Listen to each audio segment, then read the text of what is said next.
The owners' meetings are complete, and Kevin O'Connell had a lot of really interesting things to say, as did Mark Wilf. What does that mean for the future of the franchise, and why is the NFLPA survey so important? We'll talk about that, and then we'll dive into the NFL draft, having a conversation about what positions the Vikings could pick in round one and why they could wait or should stay and pick that position high, because the depth of the draft is going to factor in a lot to how the Vikings maneuver. Welcome to the Real Forno Show. Ladies and gentlemen, welcome to the Real Forno Show, hosted by the one and only Tyler Forness. A to Z Sports sought him out to be their Minnesota Vikings reporter and NFL analyst. And he's a proud contributor over at SKOL North's Purple Daily. Tyler is also the captivating host of The Good, The Bad, and The Hungry on the Voices of Wrestling Podcast Network, and a founding member of Vikings First and SKOL. Welcome, ladies and gentlemen, to another episode of the Real Forno Show. I'm your host, Tyler Forness. With me, as always, in the top left corner, he is producer Dave. We are recording this on Wednesday morning. Sorry, it is not live. I somehow have a life outside of football. I know, crazy to think about, right? But we are here and we're excited to talk to you today about your Minnesota Vikings. And it's really interesting to have this conversation kind of about a broad spectrum of things. And I have two dogs now in the office with me, and it's a little chaotic in here. So if my eyes kind of dart a little bit, that is what's going on. But Dave, I kind of want to start here.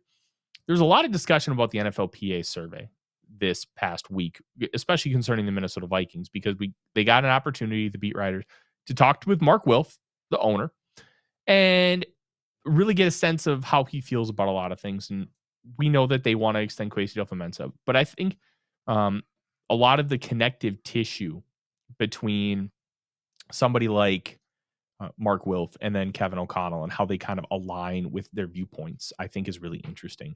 And a lot of discussion about that NFLPA survey and a lot of pride behind it. You know, was there anything kind of unique that you took away from some of those comments? Because they spent a lot of time talking about it.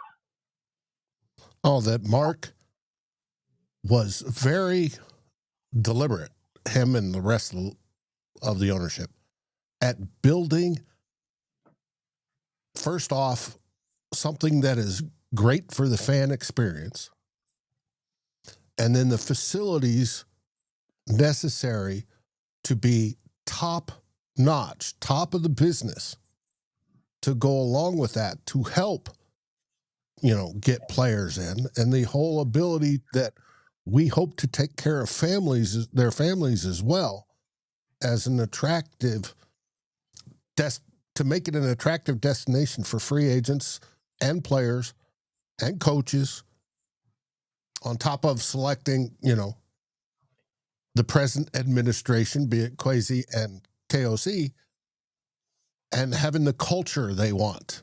You got to remember, they came in, well, as soon as they bought the team, we had the love boat. And they got a little bit perturbed with that. And then they went through some coaches that they didn't quite see eye to eye with. And I think now they're happy at where they're at, and they're going to continue to improve things, mainly for the fans, but also the players and the whole organization. I think that's fantastic. Yeah, I think it is too. And one of the things that I found really interesting, kind of really diving into some of Kevin O'Connell's comments, and I wrote about 6 pieces yesterday talking about O'Connell's comments. It's kind of become a running bit with the Vikings, and you can kind of trace some of this backstory back, because I think having something like that's taken very seriously is like a running bit, a running joke. It needs a little bit of context. They don't view these surveys as a joke. It's more about like when you get the results that it becomes kind of like a bit. All right. So let's start with the context. So it was really interesting.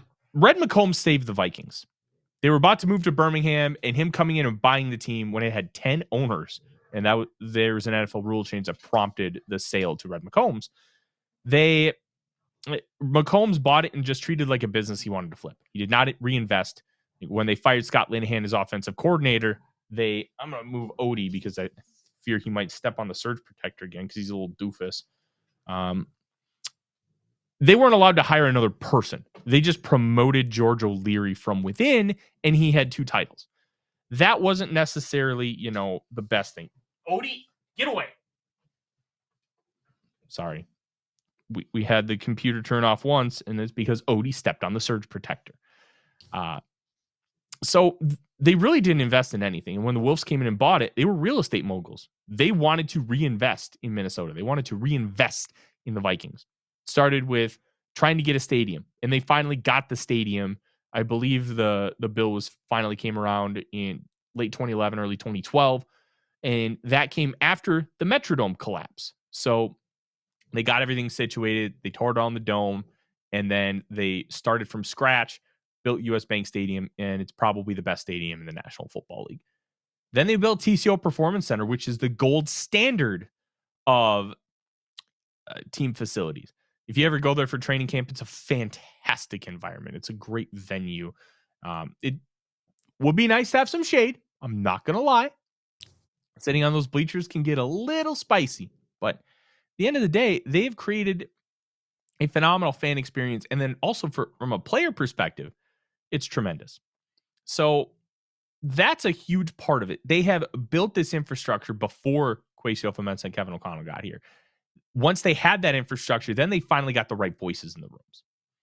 And that has evolved things to a completely different level. So let's kind of go from there. I've got this interesting quote from Kevin O'Connell. We kind of talked earlier about how it was almost like a bit that they kind of look forward to the NFLPA survey. He says, and it's kind of become a little bit of something like I know everybody looks forward to. I've joked with a couple of coaches here. Remember, we operated the same way we do before we knew there was a report card. And yeah, O'Connell got hired February of 2022, and the first report card came out March of 2023. And they were first. I remember when Jeff, John, and Sam told me, those are all gentlemen in PR. Hey, there's going to be an NFLPA report card. And it was after our first, second year, whatever it was. Luckily, you guys have heard me say this before. We've got nothing to hide. We're actually pretty proud of the way we operate. And it's really cool now to have sustained long enough that people are talking about it. And by people, I mean players. This is where things get really interesting. Okay. I can't tell you how many of the players we've heard. And it's great that agents and, the NFLPA report card, that's a player-based report. Ryan Kelly's heavily involved in the NFLPA. He said, I can't tell you how many times your players have been the people we're asking how you guys do things, how you guys handle things, and you guys are still winning. So that's the most important part, winning. But we have a lot of pride in doing things our way, and our players have kind of taken ownership of that. Now it's the hard part, and this is where it gets really, really important. Can you sustain it? Can you sustain it, and can you continue to push to a world championship level while maintaining the way we feel very strongly about doing things, laying the foundation to have success for you in this season? That's a really important factor here, Dave. It's about building the culture, establishing it, and taking it to the next level. They're doing a great job with that. They are finding ways to continue to evolve. They are finding ways to do things the right way and also have it be mutually beneficial from a winning perspective. It's not just about having a great culture. It's about utilizing that to help you win football games. The Minnesota Vikings are doing that tenfold. I think this is a great sign. I think it's a great thing for the Minnesota Vikings long term. I think it's great short term. And when you have this kind of track record, it takes you to a different level from a player perspective, like he emphasized when Ryan Kelly has talked to him. Players are asking about what you're doing and why you're so successful because other facilities are not. Like the Chiefs. The Chiefs owner in 2023 got an F. An F. That team's won 3 Super Bowls in the last 7 years. An F. People are seeing what is coming with the Minnesota Vikings. They're seeing what they're doing. And it matters. It matters a lot because it's taking things to a different level. It's evolving the process. Kevin O'Connell is just a piece to that puzzle. But establishing the culture with O'Connell, with Kwesi, getting player buy-in. When you have leaders on the team buying in, it's a trickle-down effect. When the leaders buy in, people buy into the leaders, and then they buy into what you're selling. Now, if you think about it, it's kind of like a pyramid scheme. But at the end of the day, I'm not trying to sell you Beachbody. We're trying to sell you an idea that's going to help everybody. And it's evident that the whole organization is bought in, and that's an objectively great thing. And it's showing across the board. It's good leadership is what it is. Yeah. They're empowering the players. They're empowering the coaches. They're empowering the staff. They're giving them, the best facilities. It's all about leadership. And I think they've got it right this time. And you talked about that when the center came, he was on the plane. Kevin O'Connell was talking about, he was on the plane talking to Kevin, and Kevin asked about Wilf Freeze and to help, recruit him. Mm-hmm. That's something that, hey, come on, join me. That's a big deal. It's a really big deal, Dave. And it's something that we don't necessarily think about a lot on the outside, because at the end of the day, it's all about wins and losses. It's about how many wins did you get and how successful was your season. But it starts from somewhere. You don't just have success out the gate unless you're the Vegas Golden Knights. Well, that's the biggest anomaly probably in sports history, an expansion team being like a game away from winning the Stanley Cup, which arguably is the hardest postseason trophy to win in all of sports. Because no matter how good you are at hockey, there's a lot of randomness that goes in there that you just can't control. Puck luck's a real thing. So you build the foundation, and then you keep building on that foundation, and you keep growing and evolving. And that's a huge thing. That is a huge, huge, huge thing, Dave. And I'm really excited about some of those levels. I'm excited about how the Minnesota Vikings are growing and evolving. I think it's pretty much consensus in free agency. Most fans think we did fantastic. We upgraded on the offensive line. We upgraded on the defensive line. And it's things that the fans cared about. And it's a good thing. And it will pay off dividends. If there's, we have injury luck and not everybody, dies on the offensive line like in 2016. Oh. Everybody has those years where 2016, that was rough. It was real rough, Dave. Mm-hmm. But at least we're not Cleveland and the players come down with staph infections. Or they get stabbed in the lung like in Los Angeles with the Chargers. That Tyrod Taylor story is still one of the wilder ones I've ever heard. But I think it's really important to understand that. I also think something that was really interesting that O'Connell said, and I'm going to pull it up because he had a lot of really interesting quotes. He talked for like a half an hour. The beat guys were there, but it wasn't just the beat guys asking questions. You had a couple questions about Sam Darnold and like one about Daniel Jones. There are some non-traditional people there, and sometimes you get some really insightful questions.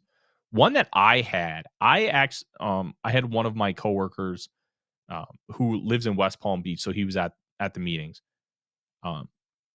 Ask specifically about one aspect. I wanted to ask about the compensatory formula because it was really fascinating. I wanted to learn about the process, like how you went about it. I didn't get all the tidbits that I wanted because I wanted to really understand how, when they were identifying player talent, how they use that as like a balancing act. But I think he still gave us some really, really good stuff. And talking about the compensatory formula, here's the quote because it's very, very good. It's probably one of the number one things I've had to learn about, which if you know anything about the layers to it, just make sure you got some Tylenol or Advil or something because it's time consuming. And then right when you feel like you've learned it, Then they throw this in this playtime thing, and they throw in this, and it could change, and it's in this range. But when you look at it like we're inside of a month away from the draft, and I know how people will treat third and fourth round picks, especially in their mock drafts, over their back the idea of creating one of those things from Sam Darnold or Daniel Jones or Cam Robinson as players that you're not going to have back, but you poured into it, really is something you have to take a mindset with to try and maximize. And we've tried to do that. And that's where I think Kwesi, he deserves so much credit for his staff and him working with us as coaches to really identify ways of kind of doing things that we felt were mandates to improve our team throughout the offseason, but doing it in a way where we can still get 2 or potentially 3 even high-level comp picks. It's a great question. So one thing that Ben Gessing talked about, he says some of the models that they have in the building have told them that the Vikings could get a third comp pick back based on how things sit right now. That would likely mean Trent Sherfield, and he would have to have a bunch of play time as like wide receiver 3 with Denver, which isn't crazy. I don't think that will happen, but it's not crazy to think about.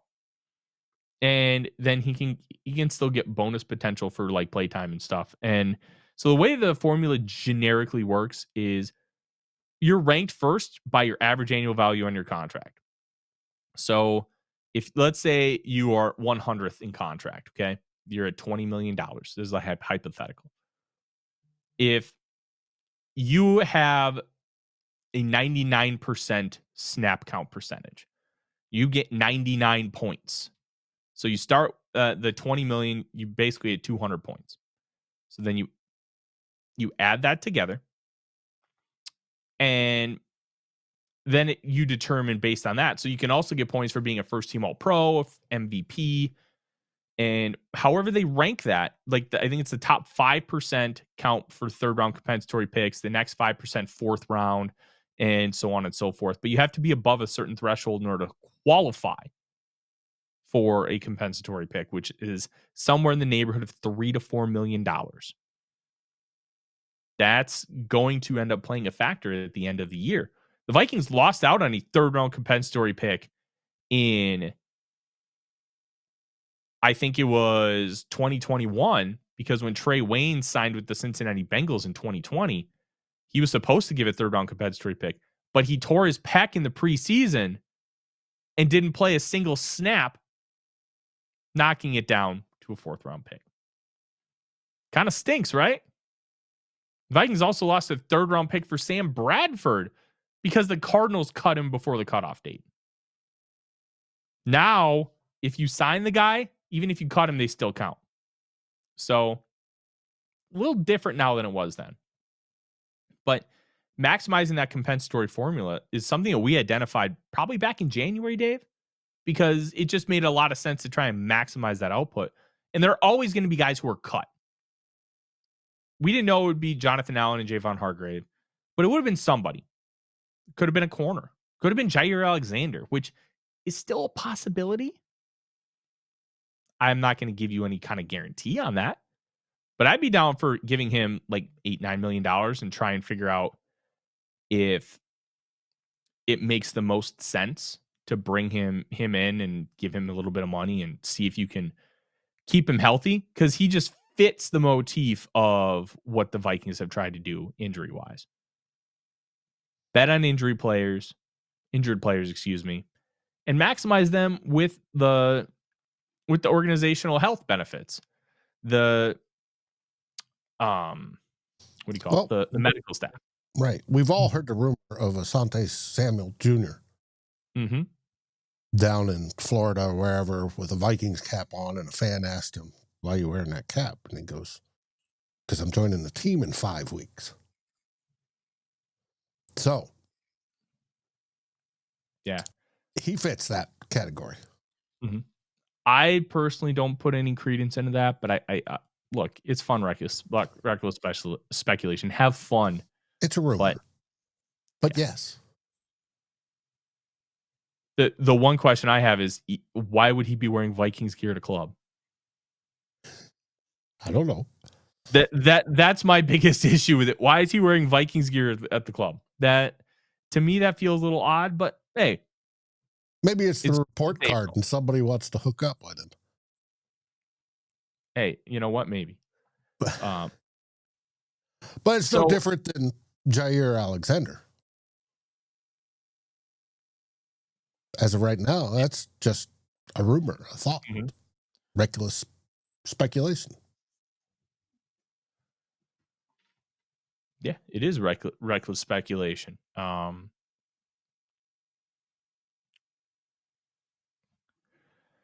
right. Yeah, so Kevin O'Connell did talk about the whatchamacallits, the training staff and the nutritional staff, and I wrote about it. And I think it's really interesting because it's kind of a strategy that nobody else uses right now. The Vikings are clear in how adofo-mensah operates. They want to find market advantages. When they gave Josh Oliver a big contract a couple years ago in free agency, wide receivers were getting like $16 million for like a Jacoby Myers. Good football player. But do you want that guy taking $16 million average annual value? A little steep for me. I'd be fine with like 10. I think he ended up getting 11. But projections going in were really, really high. And the NFL course corrected, which probably a smart move.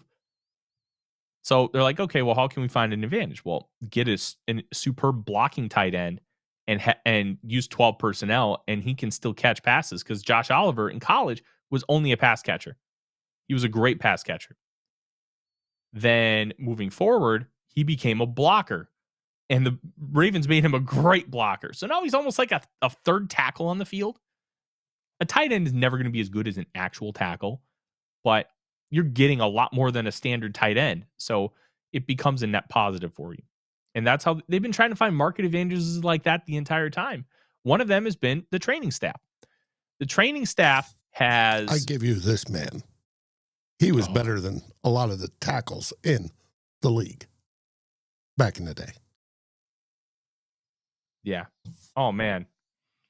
I'll never forget. It was a game his rookie year at home against the Chicago Bears. He fumbled the ball, I think 3 times, and the Vikings lost by 1. Yeah. That one stunk. We all have bad one. days. Yeah, they do.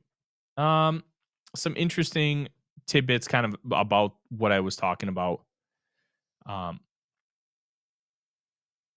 trying to figure out if there's a really good quote. You can go read about what I kind of wrote about I framed it as like we advantage nobody else is using. So you can go read that on easysports.com, but he just raves all the time about this medical staff and the training staff and the nutrition staff. And the training staff got the second highest grade on that NFLPA report card across the National Football League. Nutrition was down a little bit, but it was still B+. Like, it's not like they're bad, but it is an area that they saw this last offseason that they needed to improve. So they did. And they improved it slightly, but they still need to continue growing in that realm. Let's kind of shift focus here, Dave. So one thing that's really interesting about the Minnesota Vikings going to the NFL draft is having a conversation about what positions they could pick in the first round and how that could impact the rest of the draft. And if it's a good idea to take certain positions early because of what the scope looks like late. And I think that aspect is very, very fascinating because it's about playing the market. You got to play the market. And if the market says, hey, you can only get a really good, let's say, cornerback early, you can't get one late, well, then you might want to prioritize taking one early so you don't have to worry about it. But maybe you can get a defensive tackle really good later on that you're not losing nearly as much of a drop-off as you would a corner. And it's about maximizing your resources. The Vikings, I think, have done an okay job of that so far when it comes to the NFL draft. But it's also pairing that with individual player rankings. So if you believe the defensive tackle class is really, really deep and good, but your best player on the board at the time is a defensive tackle, well, do you still go defensive tackle or do you take number 2 or 3 on your board, which is a cornerback, and let's say that position's a little weaker? That's some of the things that are different, and that's how you have to maneuver within the context of the NFL draft. So I kind of want to look at a few positions and how deep the actual group is as a whole, because I think that could influence how the Minnesota Vikings are going to select. Also, yeah, heard a quote from Kevin O'Connell this morning when he was asked about, are they set up to go best player available?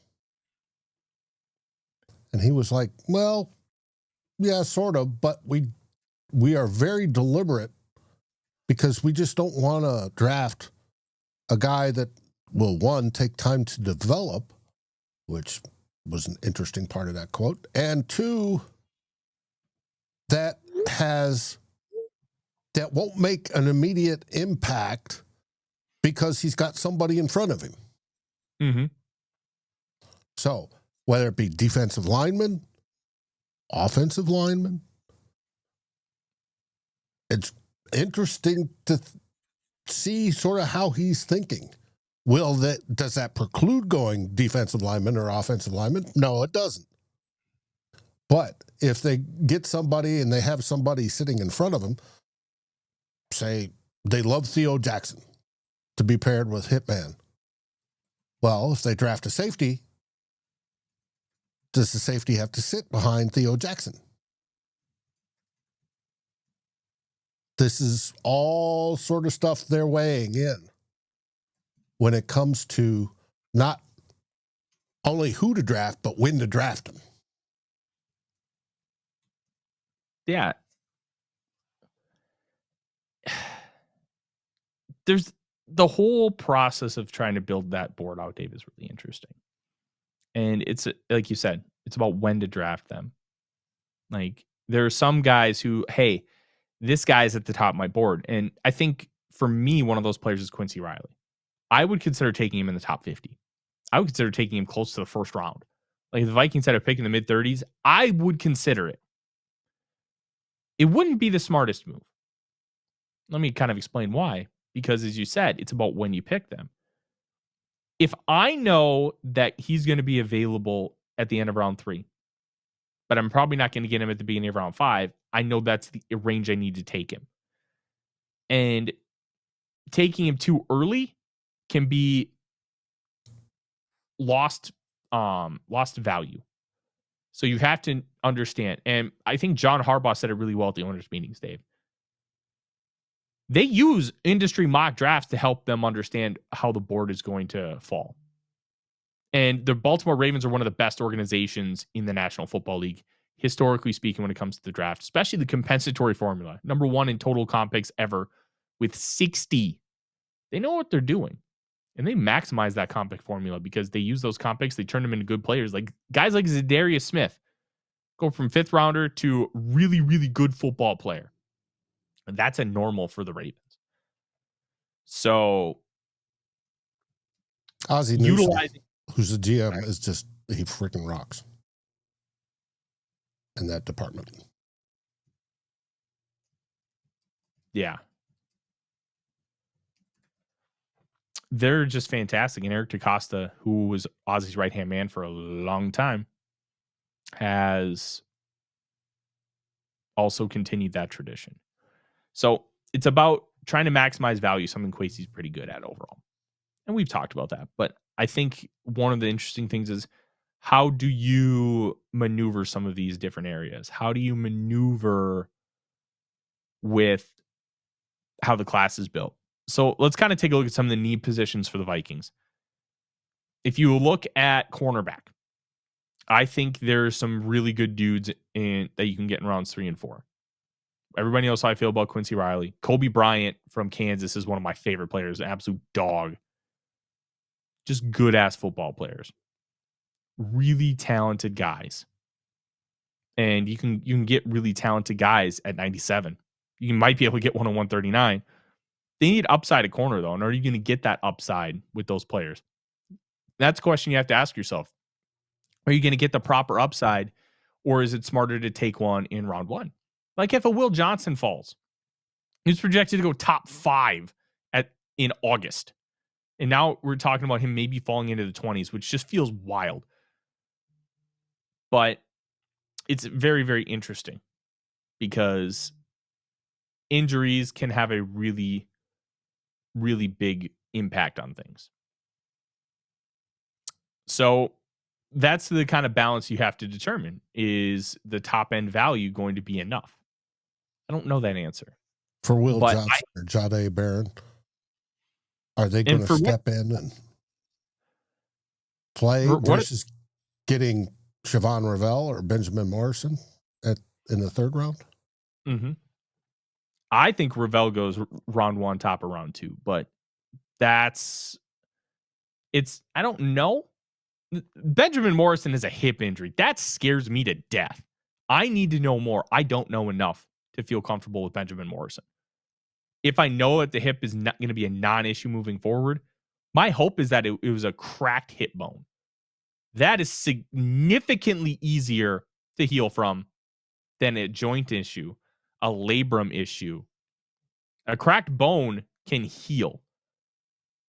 Like, that'll heal way easier than a ligament or a tendon or like a ball joint. Like, those are scary for a corner because you got to move those hips. If you have really stiff hips, that's a problem.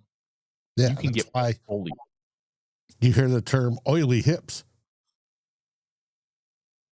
used for corners and defensive backs. You want them to have oily hips. They got to be real fluid, not stiff and arthritic. Mm-hmm. Yeah, you have to have oily hips. Revel, clean tear of the ACL. Clean tear. And all signs point to good things with this healing recovery, as far as I know. But I don't know everything with medicals. It's hard to know everything because I don't have access to the data. I can only go by what I hear. And that is a big factor. So now the Vikings have an outstanding medical team. They're going to be part of this evaluation as well. Yes. Yes, absolutely. The cornerback position is going to be one to monitor because I think like beginning of round 3 is not necessarily the greatest like value spot, but like end of round 3 I think is good. I think round 2 is good. I think round 1 is good, but I also don't know if there are any cornerbacks that fit the general criteria that I've kind of identified as one that they could prioritize in round 1, because age is a big factor for how adofo-mensah is really prioritized these first round picks is historically. So that is really concerning to me as far as a position, but it makes things interesting. So we genuinely don't know, but we should transition over to defensive tackle. It's a very deep class, not as deep as running back. We're going to get to that because they could probably get a UDFA that could be a starter in a year. Like, this class is just bonkers. It's so good. Defensive tackle is also really good. It's also strong and deep. You can get a really impactful player in round 2. You can get an impactful player in round 3.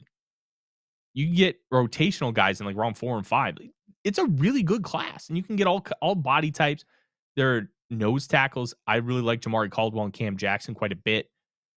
You can get some really talented guys. So maybe taking defensive tackle early isn't necessarily your best bet, but historically speaking, defensive tackle, the best ones are taken early.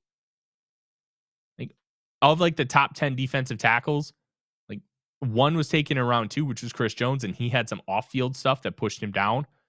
And I think Milton Williams was round 3. The rest are like early first round picks. You got to take that guy early. That goes for all positions except for one. Well, there are more outliers at other positions. Running backs got insane outliers. Wide receiver, first round, like first and second round picks dominate, of course. And I mean, of course they do, but proportionally speaking, like about 4 of your top 20 receivers were taken outside of the first 2 rounds, just by kind of a rough guess. Terry McLaurin and Nico Collins went in round 3. Amon-Ra St. Brown in round 4. Puka Nacua in round 5.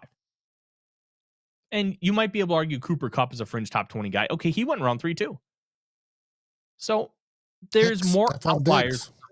Yeah, he went in round 5. There are more outliers at a position like wide receiver, but there's also more opportunities to get on the field. And that also plays into this discussion too. But defensive tackle as a pass rusher is really tough, because as a pass rusher, you have to be able to create pressure from the interior, which is more difficult than creating it as an edge rusher.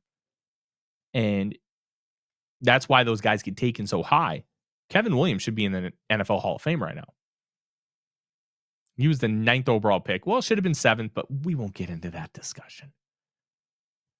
And that's why some of these guys, like, you want to take those guys high because they have such a harder hit rate outside of round 1 than other positions do. And it's not like you can't find gems. It's not like you can't find good players that can be really impactful for you. It's significantly harder to find them outside of round 1 than it is at other positions. So that's where your market research comes into play. And I think that could lead the Vikings to taking a defensive tackle. Because if the market states, hey, I can't get that guy, that elite guy in round 2, maybe I have to take him in round 1. And that's where these discussions are happening in the room. They are trying to maneuver across the board. It's an important conversation. Yep. And also the fit. Is that defensive tackle, is he heady enough for how Brian Flores plays? Because the defense is not just physical mano a mano. I'm a big guy, you're a big guy, I'm going to knock you on your butt. It's also how they move and how they set up and how they do all sorts of things to make it efficient and to make it work. And they are looking for players that are capable, show promise at being able to absorb that and implement it. And that narrows that field down even further. Yeah, it does narrow it down quite a bit. And I think that's where things get really interesting. Now, you can move to the interior offensive line, where this class is not the strongest. Arguably, its best player is Tyler Booker, who I don't think the Vikings should take at all. I think he's not worth taking because of the limitations he has and what this offense is. Not that he's not a good player. That dude should be a Baltimore Raven.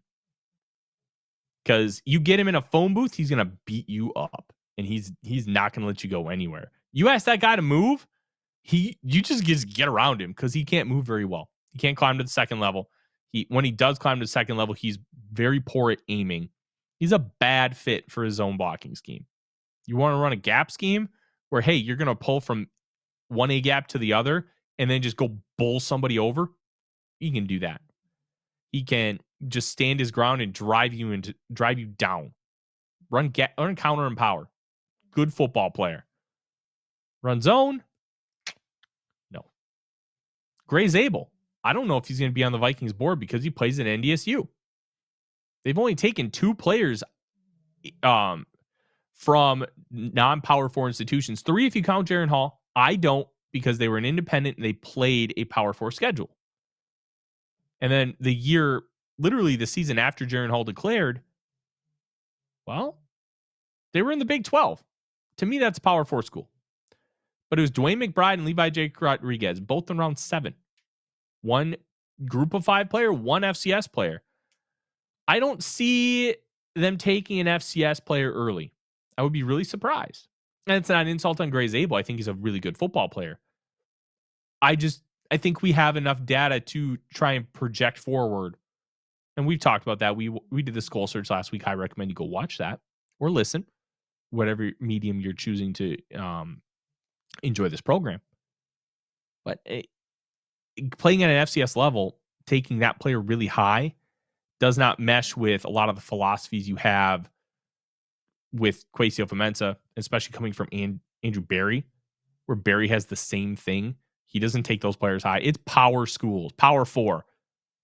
The Vikings have, of their first round picks, Georgia, USC, Michigan, Alabama. Blue bloods. They're taken from blue bloods. They're not taken from Minnesota. They're not taken from Boston College. They're taking blue blood schools because they have stronger schedules, they have better facilities, and theoretically, they have better coaching. So you're removing variables to take them to the next level. I think there's some good mid-round picks, and I think that's where the Vikings should go if they choose to upgrade on the interior of the offensive line with draft picks. Like Tate Ratledge from Georgia, good football player. I'm not as big of a fan of Jared Wilson as a lot of other people are. I think he presents some of the same issues as Bradbury, and I think that could be a factor. I also don't think that if you take him in round 3 and try and develop him and have him as a backup, it's the end of the world. It's a third round pick. Not that third round picks don't matter, but you can take those kind of risks in round 3 versus taking them in round 1. I think it's really interesting to kind of parse all that out. So I would not take an interior guy early unless you're taking a Kelvin Banks Jr. from Texas and moving him from tackle to guard, which some people think he might be an elite level guard because of his play style. He doesn't have length issues, but he doesn't have elite level length. It's like 33.5. You can win at tackle with 33.5 inch arms, but putting him next to Christian Darrisaw could be like a mauling force on the left side, which could be really appealing. And he fits. He's young, athletic, great. Like he's got the ability to anchor. He's got long arms, long for a guard at least. And having that kind of force on that side could be really good. You still have to worry about center long term, but that's a long term problem. Right now, you're okay. And they do like Michael Juergens quite a bit.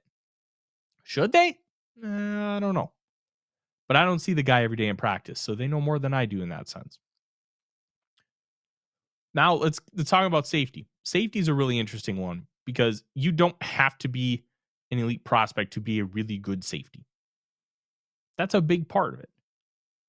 Safety, Kwesi Adofo-Mensah has been on record talking about safety, how it's a position that, you know what, I probably shouldn't have gone with an on-premium position safety. I'm paraphrasing. It's not the exact quote. But he's openly admitted that it probably wasn't the best to go safety with that first pick and taking more of a premium position. So with that admission, you can kind of look at it from this perspective. It's interesting that he says that because they could have two great safety prospects on the board in Nick Emmanwori from South Carolina and Malachi Starks from Georgia when they pick at 24. So how much will that factor in? Because it's all more about individual players too. Like if Gray Zabel was a top 10 prospect and he fell to 24, I think the Vikings would be more up to take him versus your mileage may vary on this, but he's anywhere from being a fringe top 20 guy to a early to mid round 2 guy. There's a little bit of a wide variance on him. It's a different type of decision when you're talking about an FCS player. You're not talking about an elite level prospect. You're talking about a good prospect. And I think that the only evaluation you have against him playing against top level prospects is the Senior Bowl. Yeah. But now he dominated there, but but that's a really good piece of information to have though, because the whole point of the Senior Bowl is to put everybody on an equal playing field and just let the skills show. So if you have dominant FCS tape and then you go dominate higher levels of competition, that translates 1-to-1. That proves that, hey, what I'm seeing is real and not bullshit. So I like that. I like that a lot. Last position I want to talk about because we've hit the majority of them. I want to talk about wide receiver a little bit. And it's something that we've talked about on this program. If you watch my appearance on Purple Daily on Tuesday, we end up taking a wide receiver in the first round of the mock. The Vikings have taken a wide receiver 5 times. No, hold on. Let me go back. 6 since 1998. Randy Moss in 98, Troy Williamson in 05, Percy Harvin in 09, Laquan Treadwell in 16, Justin Jefferson in 20, Jordan Addison in 23. Of those 6 players, 2 won Rookie of the Year. Another should have in Randy Moss. Sorry, Randy Moss and Percy Harvin won Rookie of the Year. Justin Jefferson should have. Troy Williamson was a bust because he literally could not see. And that caused a lot of drops.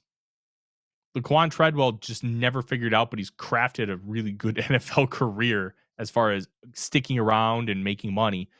Good for him. He's a Justin clipboard holder of a wide receiver. That's it. Justin Jefferson could end up retiring as the best receiver to ever play. Jordan Addison's been really, really good. But of those first 5, I think, it was 5. No, it was 6. 6, 6, 6. Of those 6, 2 of them in Moss and Harvin, those selections ended up in the NFC Championship game as a rookie. The Vikings needed another weapon with Sidney Rice, Visanthe Shenko, Adrian Peterson, no matter who was playing quarterback. Harvin made a lot of sense, and I was thrilled as a Florida Gator fan because that dude was special, special, special. Oh my gosh, he'd be so good in today's NFL. And he was an MVP candidate in 2012 when Adrian Peterson won MVP. The first candidate for the Vikings was Harvin. Then he pulled his hamstring, and Brad Childress put him on IR because Leslie Frazier did. I don't think he and Frazier got along at all. There was also, I think he threw a weight in the weight room. I think he might have thrown it at coach. Who was that, Frazier? Yeah. Not a great relationship there. But the whole point of taking a wide receiver early is you think that guy can be an elite difference maker now and in the future. You take him because the player's that good. The Vikings took Moss because he was that good. They did not need a wide receiver. They were kind of not laughed at, but it's like, why are you taking a wide receiver? Like, the general consensus was, okay, Moss is really good, but the Vikings don't need him. Jake Reed and Chris Carter were coming off like 2 or 3 consecutive 1,000-yard seasons as a duo. That was a really good group.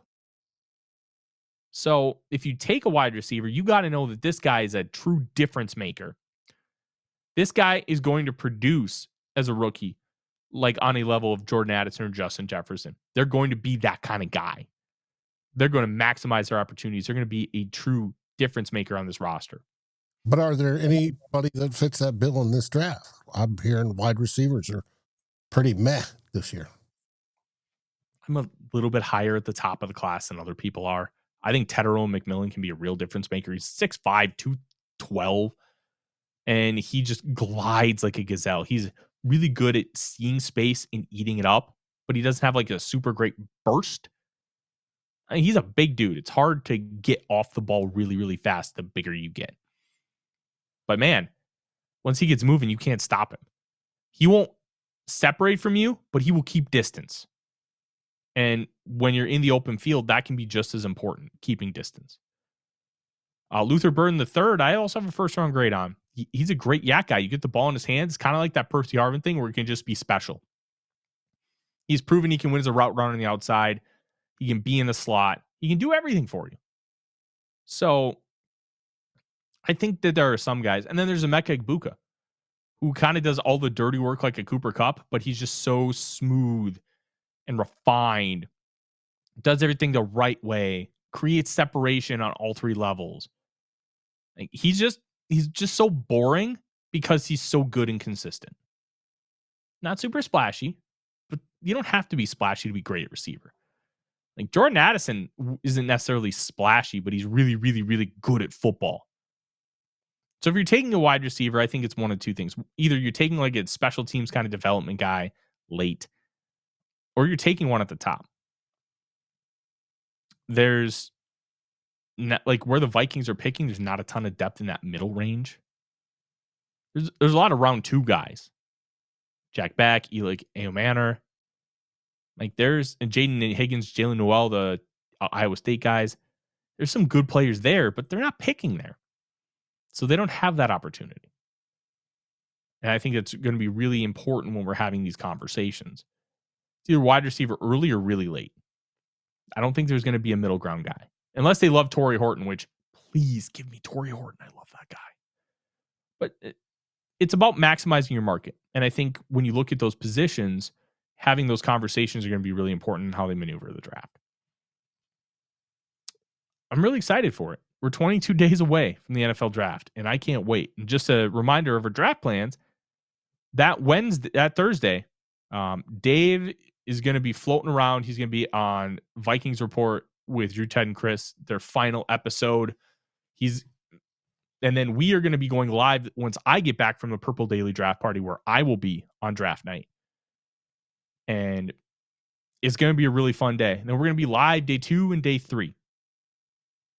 Going to be a hell of a good time. And that is our show, Dave. Cool. Yeah. Now, I'm recording here live. It'll be, once this gets posted, it'll be after the fact, the NFC North roundup, who will be king. And in it, we're going to talk about the teams and what the head coaches and GMs said down in Florida, which should be interesting. And we're also going to talk to rules changes and how the Packers are whining that they didn't get the tush push banned. But if you're watching this and haven't watched that, at the end, there should be a card or a link to show it, but go watch it. It should be fun. And I have another announcement. I will not be hosting Two Old Bloggers this weekend.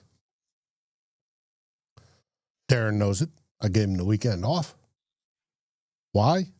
Because I'm moving and I will be packing. We're moving to the St. Louis area to be closer to family and friends, i.e. Ted Glover. And so we're looking forward to that. But there will be no Two Old Bloggers this weekend. But catch us next week as how we can to put out stuff.